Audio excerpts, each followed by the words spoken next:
Hey there, this is Real Talk Baseball and Carlos Baseball. With me, as always, is Ernie Orange. We have a great show for you guys today. The first week of baseball is in the books. It's only 3 games, but it is a week, so we'll go with that. But before we get to our topics, Ernie, how's it going, dude? Hey, what's going on, everybody? We're excited to be back this opening weekend. What a crazy one it was. We saw a lot of walk-offs, a lot of milestones for these young prospects, and also a lot of veterans showing their talents out there. Still got it. But what a great Yeah. weekend, Carlos. What was your most impressive thing this weekend? And what did you most miss about baseball? Dude, I just miss the vibe and how exciting it is to watch baseball from early in the morning all the way to the end. I know today that we only had morning games because there was a few games that weren't played because like the Dodgers, they didn't get to play today. Basically, almost all the West Coast got a day off, right? And then, I mean, I know the Angels. I got to see the Angels play today. And not only that, but we got to see a new channel. We get to see a Sunday night game that's not ESPN. So that's pretty different, right? Right. It was really interesting. I mean, I know currently the Mariners against the Guardians are playing. I last saw the Mariners were winning 7-0. We're on the pace of throwing a no-hitter, but Chase DeLauder finally Yeah. broke the no-hitter in the 6th inning. If you guys not heard about this young kid, he hit 4 home runs in his first 3 career games. Is a kid that got called up last year during the playoff run, and he finally got his first regular season games under his belt, and it's already batting like a all-star out there, man. What an impressive start to a lot of these young players and veterans. Let's make sure we Yeah. throw them out there too, because it's been an impressive weekend for a lot of them. And then there's been players that you expected more, got paid the big bucks, and haven't really shown up. And, it Yeah. typically happens. And then you have the guys that played the WBC that just look locked in right now. So there's a lot of pros and cons, and we're excited to see how this 2026 MLB season finishes out. Definitely, man. So let's get into our topics, man. We have Harper and Bichette getting booed in their own stadium. We have Ooh. the Yankees, Dodgers, Brewers, Marlins, and Blue Jays that are undefeated. Which team will continue to be undefeated after tomorrow? And then we have CB Bucknor had 6 calls overturned. So it's not looking good for Mm. him. But we'll get into it. We'll talk about umpires moving into the future. Opening day, networks are moving time slots for the normal opening days that we've been having in the past years. Some fans don't like it, some fans do, and of course we'll discuss that. And the last one, Ohtani Cup, $75, and we'll talk about that, and we'll see, Mm. if you agree with that price, don't agree with that price, and there's perks to having that cup, but do you go to the stadium enough? So we'll get into that. But the first topic we're going to get into, and I know you're going to like this because this is your boy Mike Trout. So Stanton and Mike Trout, how can they stay healthy throughout the whole season, Ernie? Like, what is it that they need to do, man? Yeah, man, it's 2 players that are above age 34, future Hall of Famers, just talented like no other player out there. It's one of those things, man. I think they just got to continue playing and got to focus on the recovery. I think both guys had a great recovery offseason. I think they both focus on what helps them stay longer in the field, because they've realized that the way they've been playing lately is not going to be lasting for a long time if they continue their same way. So Mike Trout going back into center field, going back to his old ways, making sure that he recovers his body, taking a couple days off. People give him crap like, why just not play the DH role? But that's not what he is. He's a guy that loves to be out in the field, loves controlling the outfield, calling the shots. That's who he is. He's a great defender. Even though his speed has slowed down a bit, he's still one of the fastest guys in our outfield. So I think Mike Trout just staying in center and staying healthy is going to be the best thing for baseball. And he's proven it already just this weekend. In 4 games, he's been in base 12 times, guys. Damn. That's the Angels record. He already been on base 12 times in 4 games. He's hit back-to-back home runs to start the season. He's been getting a lot of walks. His plate discipline has been like no other. He's seen the ball really well right now. And he's been calling those challenges, called ABS challenges. Today, he called 3 calls, and he just kept tapping it. Like, he knows the plate so well that you're not going to fool me. And today, he missed one. Tetsuya Ime got him his first strikeout based on an ABS challenge call. But Trout is one of those guys. He's a special talent, and he's ready to play ball. And he's not only that, but he's pushing these Angels players to play better, or surrounding his core players. Like, you got Jorge Soler, Joe Adele Sagneto also performing at a high level. And today, they split the series against the Astros. They were looking like they could potentially have swept the series, but unfortunately, the Angels bullpen just looked a little bit weak. Now, we go to Giancarlo Stanton, and he's another guy that has just focused a lot on recovery, given the fact that he's been dealing with the elbow issues. but he's one of those great hitters in our game.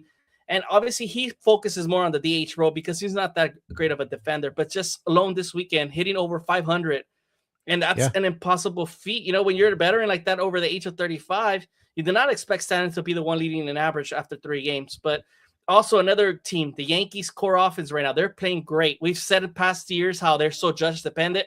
Well, not so long.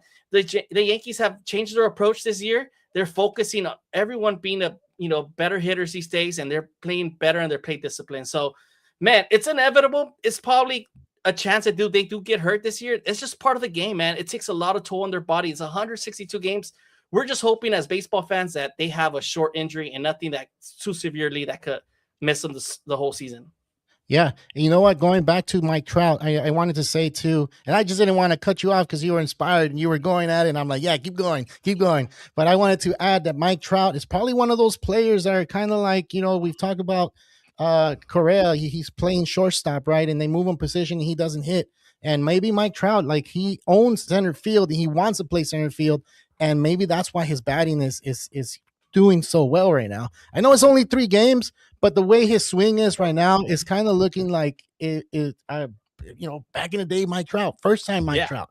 So that's what we want to see. And also, the Angels do need Mike Trout out there in center field. Why we saw a play today, Joe Adele took a bad route, to getting it to a double. He could probably got it down to a single.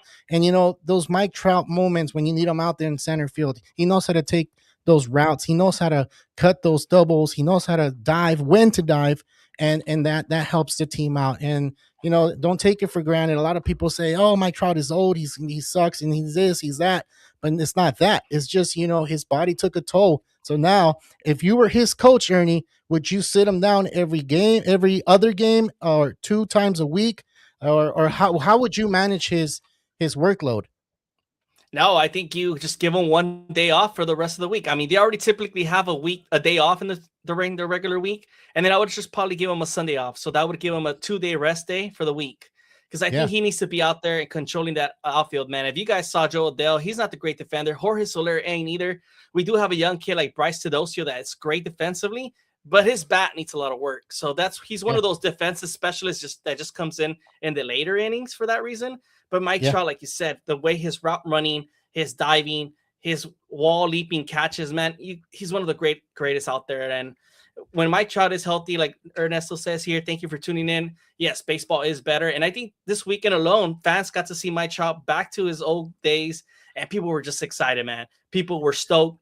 And as an Angel fan, man, it just brought old school memories, feel like going back into time. And man, this is some hope because this is a young Angels team that is hungry. Kirk Suzuki, the new manager, is like a player-friendly type of coach manager. He seems to want to get these guys involved, and the players are having fun. And that's what's the best thing about this Angels team right now. Yeah, we may have a shitty owner, but as long as the players are having fun and they're growing together as a team, that's the best thing you can ask for a team. Yeah. Now going to the Yankees, though, I think Giancarlo Stanton, man, at his age and the way he's been performing this weekend alongside with Judge, I think they're both also having very much fun. And I think it's a team that could make a deep run into this playoff if they continue to succeed like they did this weekend against the Giants. Because, man, offensively, they look great. And then with their pitching, not only that, it looked dominant, strong. And you're talking about they don't even have their other 3 pitchers like Luis Gil, Carlos Rodon, and then Garrett Cole. Once those 3 guys come back, man, watch out, AL East. That's a tough division. And, people gave a lot of crap to this Yankee team because they missed the playoffs, right? Not that they missed the playoffs, but they didn't make no moves in the offseason. And people were like, why would you just do that? Why not go for the big names? But they knew what they had, and they understand that as long as they're all healthy, they can make a deep run. I agree. And I think Stanton's going to be one of those players that needs to stay healthy. And you said it at the beginning of the show. You said that Aaron Judge dependent. When they're Aaron Judge dependent, the Yankees aren't going well. But now they have Giancarlo Stanton. If he keeps it up and, they manage his workload, because he did look vintage. He looked like the one Mike Stanton, the one in the Marlins. Yeah. His swing, he was hitting good. And I wanted to say Mike Trout, vintage Mike Trout as well. So both of those guys need to be good for their team so they can succeed and move forward. So I'm happy to see that, man. I'm happy to see the older guys getting through and getting, they're hitting and they're swinging and all this stuff. One thing that I do want to add is that, these guys are older, and remember, their swings are not an easy thing to do. As you get older, these guys are swinging harder as their time goes by, but also realize that it's a freaking hard swing. It's super aggressive and it takes a toll on your body. So don't think that, oh, they're just swinging, like whatever, and they go home and they feel good. No, every game these guys are sore. They're dealing with aches and pains, and they're dealing with so much other stuff that we don't know, right? So I mean, it was really good. You broke it down really good, Ernie. Thank you for that, for Mike Trout and Giancarlo Stanton. Let's move on to the next one, man. We got Bo Bichette with the Mets. Oh, and of course, we have another East Coast team that got a player that got booed. Bryce Harper, man. These two really? players got booed out there in the East Coast. And I mean, it's too early for that, or should we expect that? I mean, both fan bases, the Mets and Phillies, are expecting great things this year. They both have great teams. They finally won a World Series. But for Bo Bichette, man, he's coming into a new team, got a big contract. This is not something new we expect. I mean, it happens very often when these free agents come into a new team. It takes them a while to adjust, but Bo Bichette, he missed on some crucial hits with runners in scoring position this weekend. Yeah. And unfortunately, the Mets fans were not going to let him have it. They've been hungry for a long time, guys. This Mets team's it's been struggling for a minute, and they finally have the talent to go deep with an owner that's ready to spend. Remember, Juan Soto dealt with the same thing last year. He didn't have an easy transition. It's only 3 games. I need people to settle down. And if you guys watch Bo Bichette's video, he understands why people booed him. I appreciate that he took accountability and he was able to show, hey, man, I'm struggling right now, but I'll get my act together. It's just part of the process. And it's things that do happen in the game of baseball. Some guys start off really hot in April. And we're not even in April now. Sorry, we're in March. But in March. Some guys start really hot and some guys start really cold. I mean, it's part of the game. It's a long season. But yes, Bo Bichette may take a while before he adjusts. Don't be surprised if he's more of a second half season type of guy. You guys got to recall he's coming off from a long, long season being in the playoffs with the Blue Jays. And he also probably didn't get as much rest as the other guys. And he's going to a new position. Third base is not something easy you can learn off the bat. He's a shortstop, and you move to third base, and you're not used to those things. We talked about Mike Trout, being out in center field and not playing that position. Of course, his hitting is going to suffer. So Bichette, I'm pretty sure, is suffering a little bit because of that. 1 for 14 with 8 Ks is not good. It's not the business for him, but it's only one series. This is what's good about baseball. Once the week passes by, of course, he's going to gain momentum, and, the fans are going to get behind him and they're going to cheer him on. But let's go to the other side. Bryce Harper, dude, he's been getting booed since, I guess, he started talking about the WBC, where he said that he's not all in, I guess. He wants to play in the Olympics, and then now we see the Philly fans booing him because he's not doing so well. He's 1 for 9, 2 strikeouts, and the last strikeout today, the Philly fans gave it to him. That's kind of weird, right? I think they would be standing behind Bryce Harper because that's their guy. Yeah, I mean, I understand, but I think these Philly fans are ruthless. If you guys know any Philly fans, they don't mess around. They want to win. They've been in the same mix, and I think with Dombrowski having this lineup, setting up this lineup, they're not happy with the results. I mean, this weekend alone, they lost 2 out of 3 games against the Rangers at home, at Citizen Bank Park. That shouldn't happen. And I feel like the fans expect better things for them. And I think with Bryce Harper as being the leader and the captain of this team, they expect way, way better. But I think Bryce Harper has been in a slump ever since the WBC. Besides that tying home run to tie the game in the final, Bryce Harper was not performing well in this WBC. And I think it's the same thing going on right now. And he just hasn't gotten his stuff together. I mean, it's a long, long season, guys. It's only 3 games. And they did face some tough matchups this week. I mean, they had to go against Nathan Eovaldi, Jacob deGrom, and then Mackenzie Gore, who owns the Phillies. If you guys know Mackenzie Gore, he struck him out 14 times last year. And today alone, the season, and today he faces them again and balls out again and has some nasty stuff. You guys got to be patient with Bryce Harper. He's still a great captain. He may just have a slow start, but it's part of the game. And especially when you're facing top pitchers like that, man, it's hard to hit. You know what's crazy, man? He's 34 years old. I remember when he was 19 or 18. I remember him at 16. 16, there you go. And everybody was talking about, oh, yeah, there's this kid in Las Vegas. You should check him out.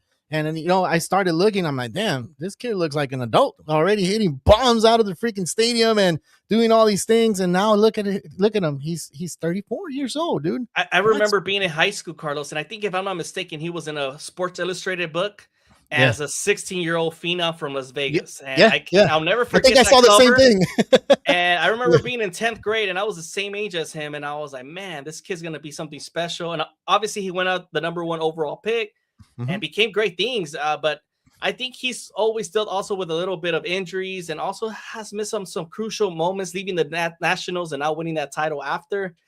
I feel like that Yeah. kind of hurt his legacy, if I'm not mistaken. Yeah, and he's gotten hit a lot in the face too with baseballs, man. Yeah. Like 100 miles or 95, and he's come back from them. He had Tommy John, and he, beat odd odds and came in 5 or 6 months to start playing baseball. So, dude, it's crazy, man. They did a good job. World Profound, how's it going, man? Everything good out there? Hopefully it is. But yeah, it's he's over there saying we're the worst fans. I mean, I've never dealt with a Philly fan. I know there's a Philly fan in our text thread and we get to see it. But I've never gone to Philly and to experience it. So one day I will. And maybe we can go to the game when the Dodgers go out to Philly World Profound, and we can do that. But yeah, man, it feels like Bryce Harper just is getting older it's getting older, dude. And I don't know. I felt like he was still a kid, and I looked at his age, and I'm like, damn, this guy's getting older already. Maybe he's losing it. Maybe he needs to find a different approach. I mean, it's tough on a guy when he gets older. I mean, I can talk by experience, because if like a lot of people tell me go play baseball, and I'm telling them I can still do it. My brain says, yeah, do it, but my body doesn't react the same anymore, man. So I'm leaving it at that. Like, and maybe as these players are getting older and they're realizing, like, man, my body's not doing it anymore. It's really sad. A lot of these guys are aging quicker than we expected. Yeah. We got the Freddie Freemans, the Mookie Betts, Yeah. Bryce Harper's another older. example. Mike Trout, Giancarlo, Christian Yelich. These guys are above 32 plus, and unfortunately, it depends how well they can recover and how well they're taking care of their body, because Yeah. any little injury right now just takes longer than usual to get back to the field. That's true. All right, man, let's move on to the next one. We got the New York Yankees, the Los Angeles Dodgers. We got the Brewers, the Marlins, and the Blue Jays that are undefeated. And the question for you is, who's going to lose their next series or their next game? I mean, it's not a lot of games. There's only 3 games that they've been played, but they're undefeated. And, we usually keep a track of the teams that don't lose in the first week. And some teams have made it to 9 in a row, 10 in a row, and then they lose, right? So, I mean, what team do you see losing here in the next series out of those 5? Man, that's a tough one. You put me in a tough spot, Carlos. Let's see. I want to see who the Marlins are facing. The Marlins have the White Sox, so they could actually go 6-0. Yeah. I want to give a quick shout out to the Marlins. They did sweep the Rockies over the weekend, but they do have a nice young rotation, and it's one everyone must be watching right now. Sandy Alcantara over the weekend looked spectacular. His stuff was moving, and he got like a bunch of strikeouts over this Rockies team. And then we got to shout out Uri Perez, who looked great. Max Meyer also looks great. That top 3 rotation looks great. That's why they were able to trade Edward Cabrera to the Cubs. And not only that, they received one of their top prospect, Owen Casey, who has looked great this weekend, was all over the plate. He was getting a lot of base hits. He went 5 for 10 over the weekend and was part of a lot of crucial at-bats. And I feel like he was a big difference maker for this series, for this Marlins team. And they look like a very promising team for the future. Now, I want to just tell you this. Owen Casey, man, he looked great when he was playing for Team Canada. So I saw him already like a top guy. And now with the Marlins uniform, man, he's special. Before we move on from the Marlins, do you like the turquoise uniform that they wore I did. Today? I loved it. That's the vintage. That's the 1993 when they first came out. That's the vintage uniform, man. I love that uniform. I might get that hat. I'm going to go ahead and save a little bit of money and get that hat, man. But yeah. Nice. All right, go ahead, man. Continue. No, I just want to throw that out. I mean, and the Yankees over next week kind of have the Mariners. I think the Yankees-Mariners is going to be a tough matchup for this Yankees team going into Seattle, especially with this high offensive Seattle team and pitching staff that they have. But I feel like the Yankees will take the series in Seattle. I think they just have too much power right now.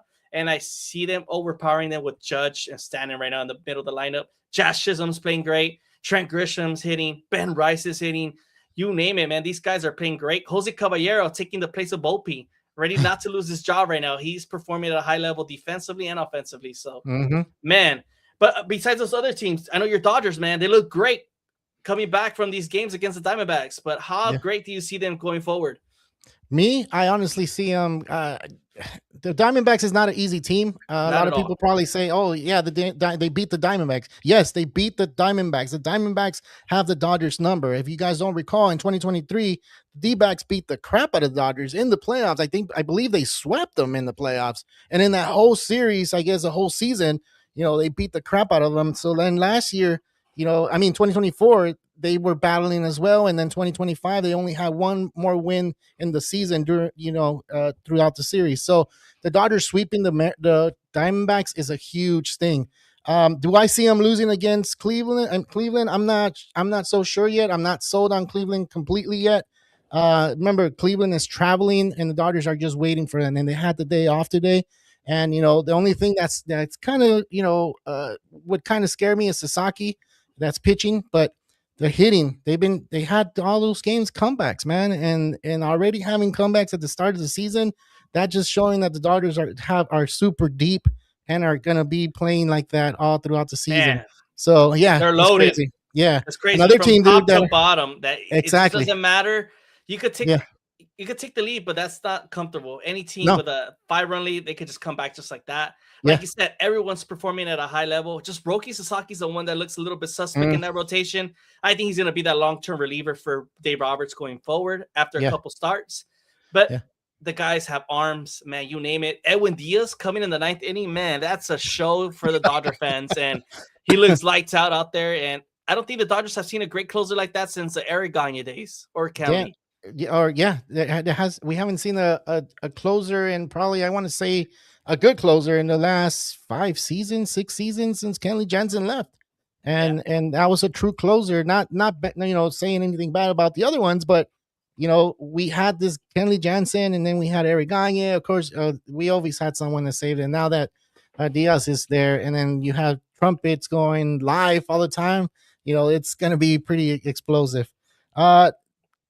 There's the Blue Jays. The Blue Jays look super tough right now. They look like they want to go ahead and get that championship.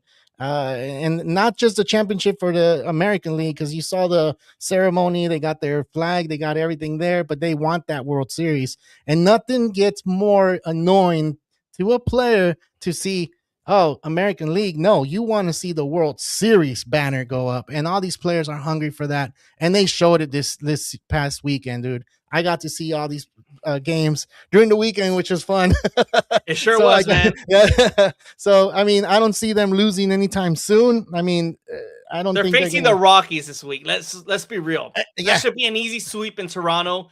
This Blue Jays team has not missed a beat, guys. They're just flowing offensively. Like, they have not stopped with Ernie Clement, Vladdy Guerrero, George Springer's back into form.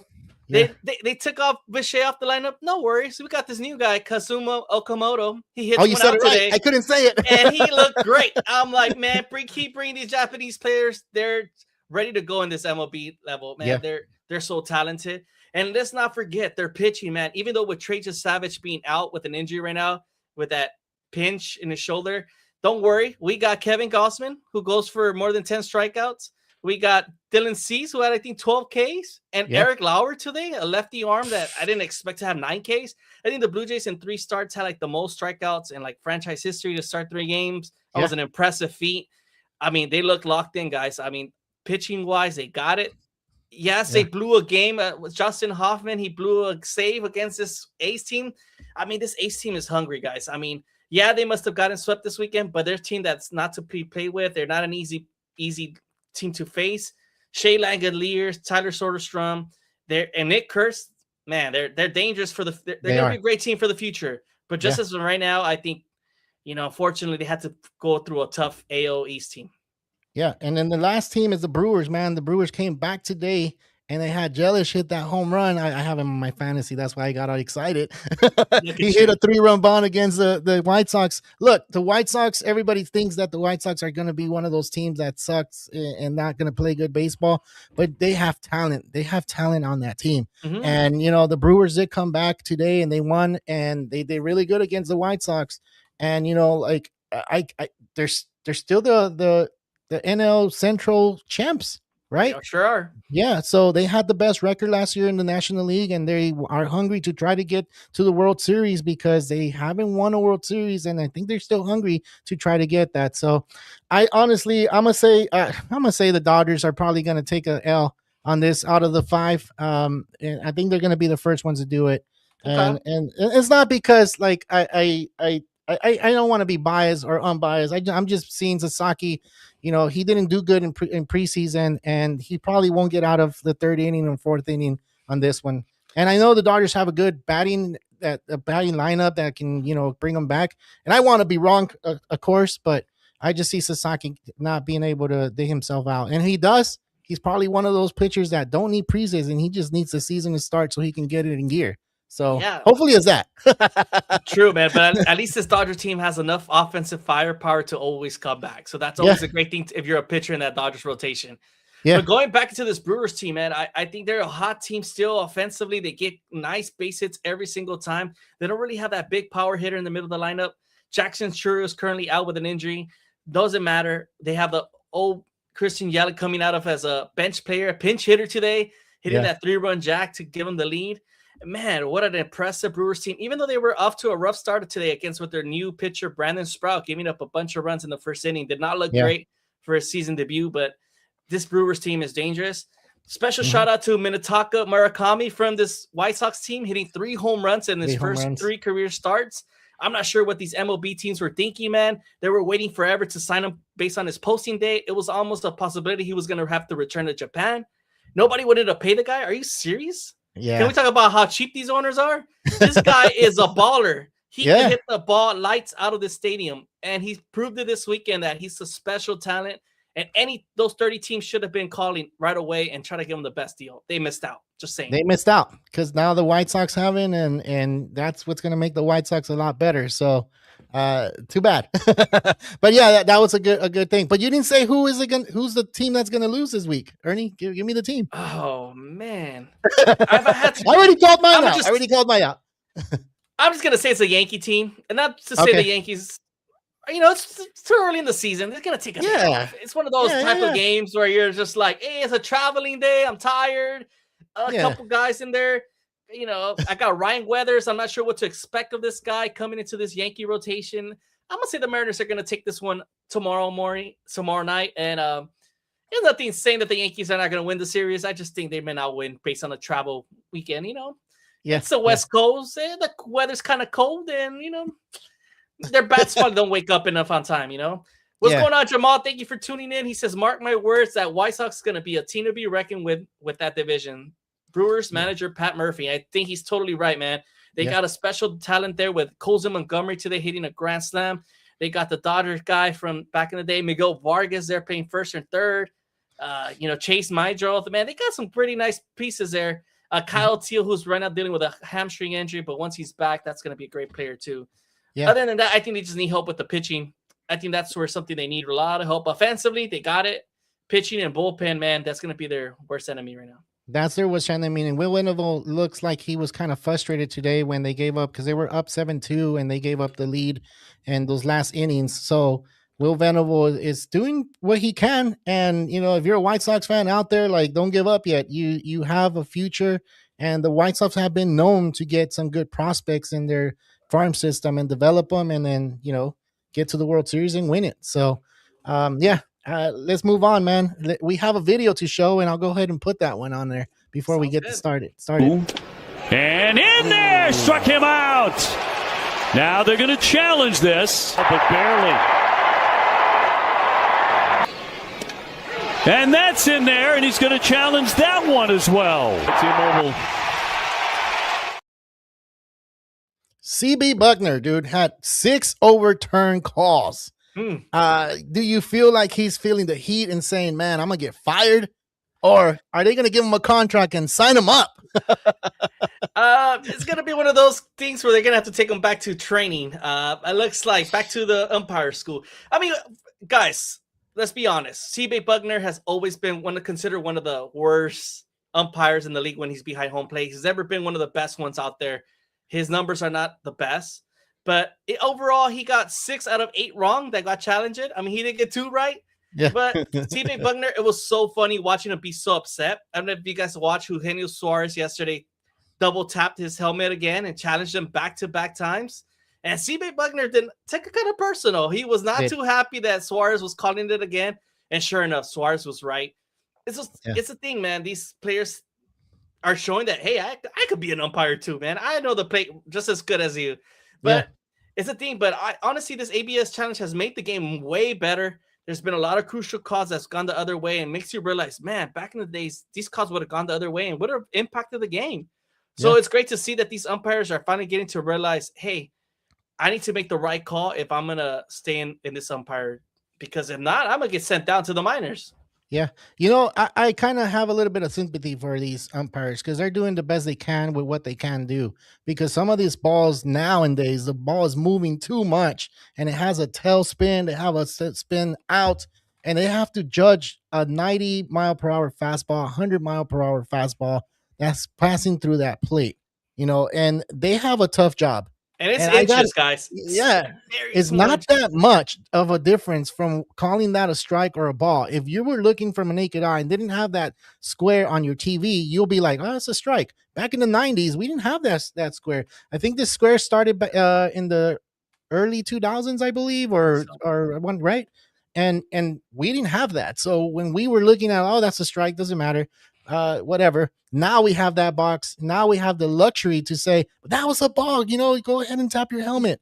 So it sucks for these umpires. I'm pretty sure they're going to take this next year and talk to, because there's going to be a lockout. I'm pretty sure they're going to bring it to the players and be like, hey, how can we not be, exposed or feel like we're getting attacked? Because if I was an umpire, I'll feel like I'm getting attacked with all these, calls that I'm not getting correctly. And even if I'm trying to do the best job, I kind of feel like, dang, man, they're checking my work like right there and then. And it sucks, right? It sucks for them. So in the position they're on right now, I kind of have a little bit of sympathy for them, man. I honestly do. Yeah, I do. Because it's like, that's their job. That's what they work for. That's what they went to the academy to learn how to be a umpire, to know the rules, to know everything that is to know about the game. There's certain rules out there that we don't know that these umpires know. They're nerds of the game. They love the game so much that they don't root for a team, So that's the thing with these guys, man. So I don't know. How do you feel? Do you feel that? You feel that or no? I think you're convincing me, Carlos. I didn't see it from that perspective, but I think you bring up a good point. I mean, these umpires do work really hard to just get at that level. Like you said, they're only missing calls by a certain amount of inches. It's not like something drastic like that. It's like, wow, what a bad call. Like, no, they barely touched the corner of it. They barely missed it. So I could see your point of view. But I think as fans, we're expecting 100% accuracy.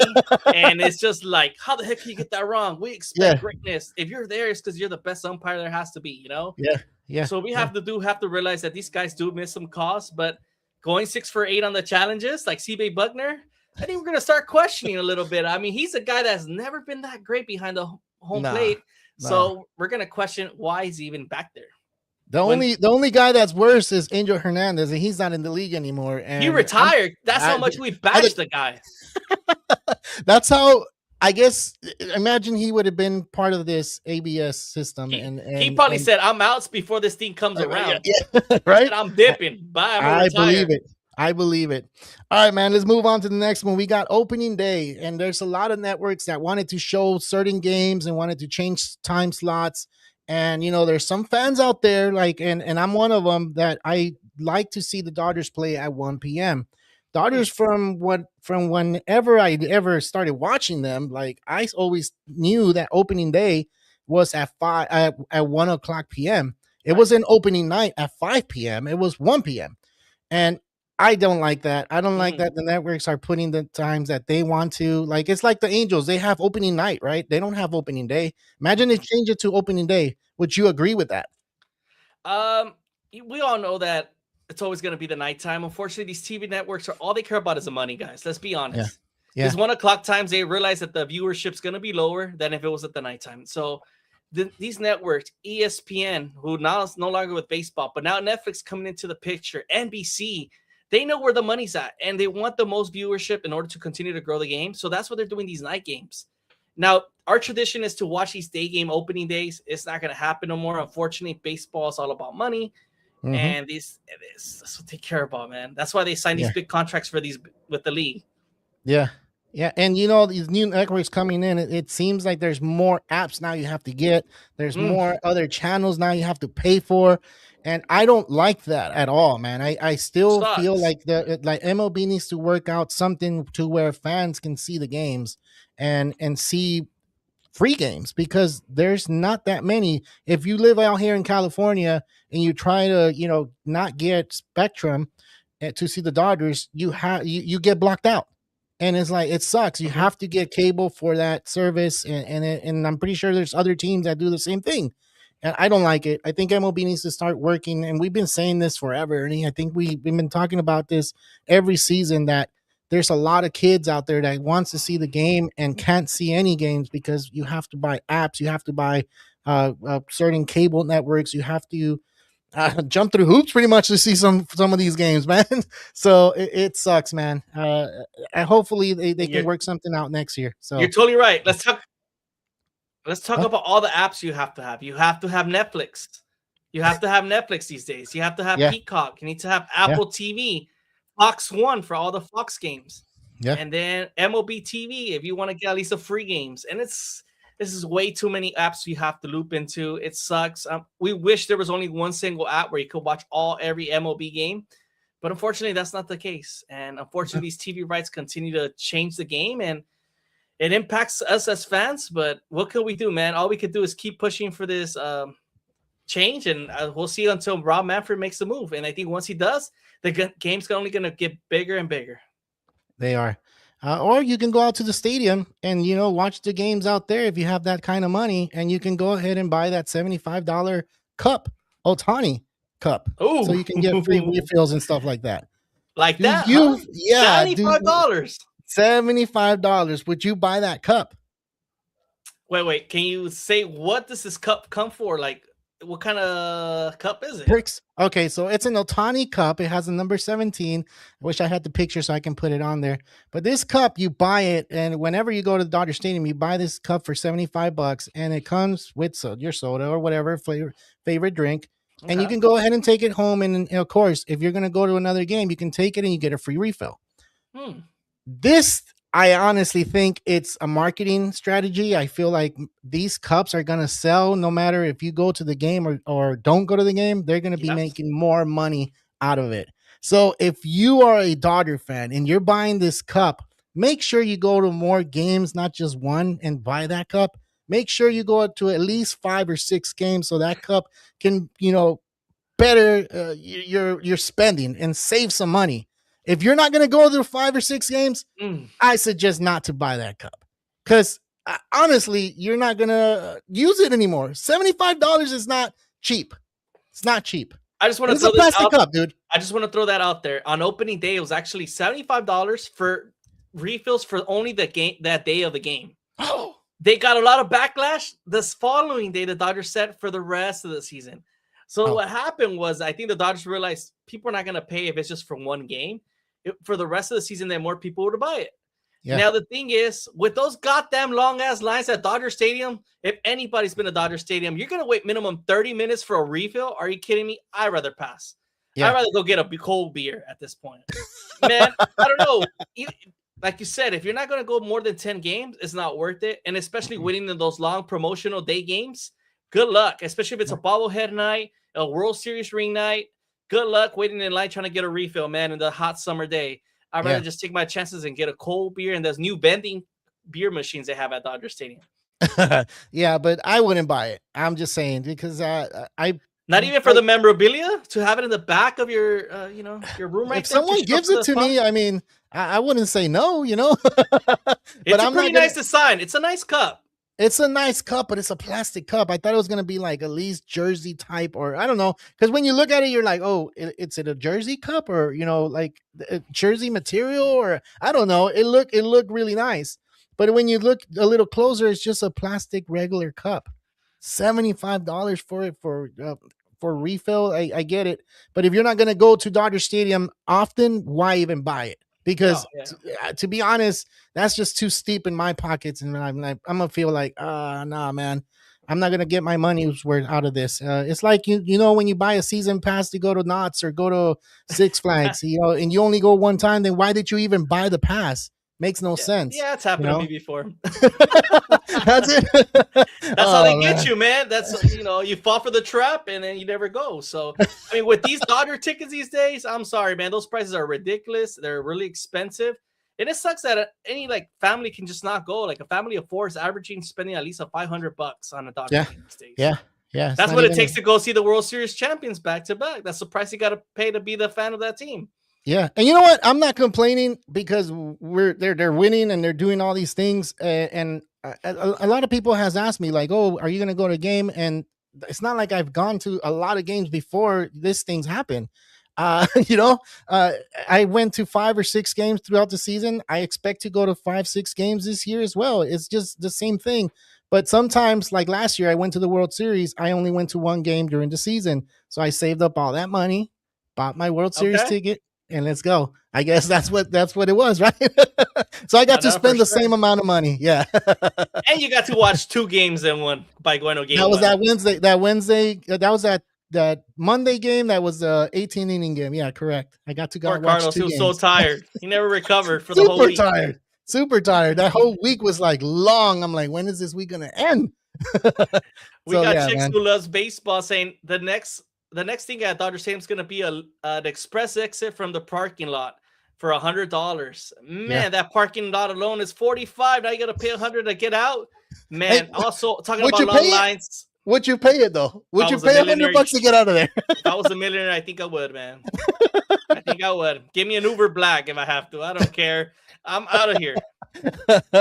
I don't know, man. Maybe that $100 looks kind of steep, but at the same time, you're like, I don't want to spend another 2 hours in the parking lot. I'll pay the $100. Let's get out of here. The other day, I was part of a concert, and I came out with a friend, and he did something similar to that, and I was like, wow, that was crazy. I turned around, and he was like, our ride is ready, and I was like, whoa. He's like, let's go. And I turned it back like, wait, what happened to the Uber line? He said, don't worry, we're out of here. Yeah. I never felt VIP like that, guys. I was going to throw that out there. That was one of the coolest experiences ever, man. I think that $100 is way too cheap if you ask me. That's good. That's a good question. Thank you for that. I appreciate it. I think that's a really good question. Dude, I'm going to go ahead and do a did you know? Did you know my I don't know how to say his name.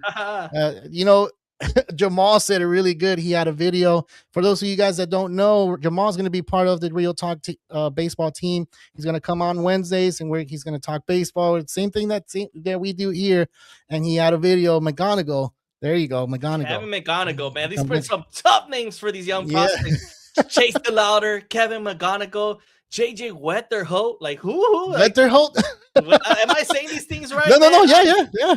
And then Murakami, you said that one as well. It's like, so it's Binge, McGonigal, Crawford, Weatherholt, and Murakami. Sorry. They all went 9 for 18 collectively with 2 home runs and 2 doubles. So that's one of the first times when you have rookies, hitting the ball that hard, hitting hits, home runs, and 9 for 18. Dude, they're biting 500 collectively. Can you believe that?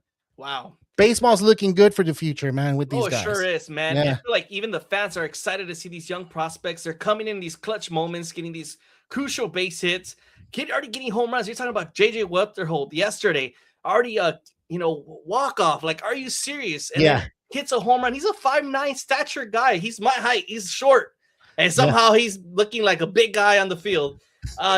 Crawford, man, special talented kid. Kevin McGonigal already showing promise, man. These guys are just ready. Like, I feel like the talent from the minors is better than ever. These guys are ready to go. I got a special announcement though this week. I think talking about prospects, man.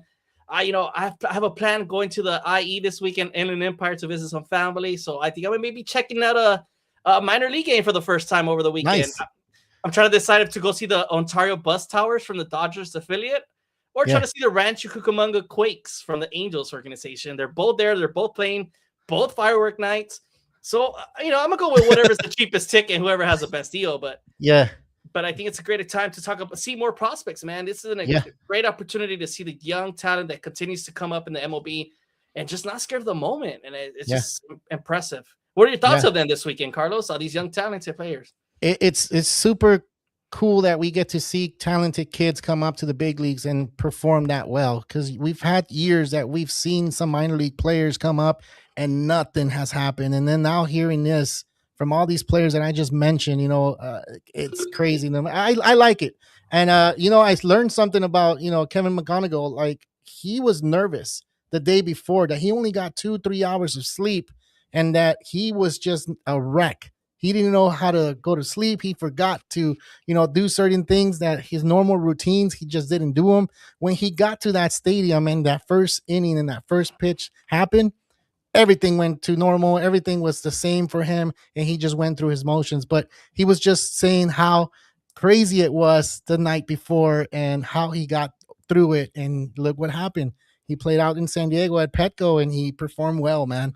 So That's awesome. it's crazy when I heard that story, because I heard, Jamal put the video out there, and I'm like, well, let me look into this guy. So then that I saw the story, and I'm like, oh, damn. I wonder if these kids get nervous. And yeah, there you have it. They do get nervous.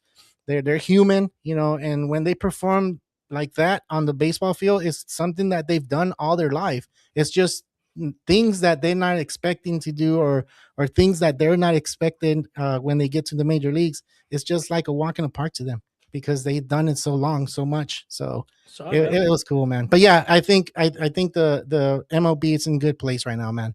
Definitely. With these kids. Dude, we went through all our topics. It was a lot of fun talking, and I think we went through them pretty well, actually. Is there anything that I missed, or anything that caught your eye that we haven't talked about? We got a little bit of time. No, I think we covered all the bases. I think we talked one of the most important topics of the weekend. There was a lot to talk about in just 3-4 games this week. Yeah. But we're so excited to continue this journey with you guys in the 2026 MLB season. It's going to be a long one, but a great one. And make sure to tune in every Wednesdays and Sundays to make sure that you're up to date with all the baseball news here at Real Talk Baseball. We really appreciate you guys tuning in and staying active on the comments. We really appreciate all the engagement we have from our little baseball community here. So make sure to hit that like and subscribe. You have baseball fans that friends. Make sure to invite them over to talk crap to them about their team here. And, that's the fun of this anyway. We enjoy it. My Angels started great, and now we're sucking again. Like, what? Just when we thought we were going to be back to normal, we're back to our old ways. Here we go. They're still 500, though. You can't knock on them on that. They're 500. I guess, man. But, we'll see. We'll see later in the season, man. It's not looking great so far already with the bullpen issues. But they're young. They're young, dude. They're going to find it. Every team right now is not playing to where it's supposed to. I've said it the last show, and I'm not going to repeat it. I'm just going to go ahead and repeat it, man. It's not a sprint. It's a marathon, and these teams are going to get it together, and they're going to get better as the year goes by. Because remember, that August month, that's when we get to see players that are like get injured and, kind of lag it. Yeah, make up some injuries, right? But we'll be here for them. Yeah, we'll be here for all that stuff, man. Was that your last mentions, Ernie? Or that was definitely my last mentions. And thank you, everyone, for tuning in. Yeah, we'll see you guys Wednesday and next Sunday. Yeah, for sure, man. All right, from all of us here on Real Talk Baseball and College Baseball, this is Ernie Orange. Real Talk Baseball, signing out.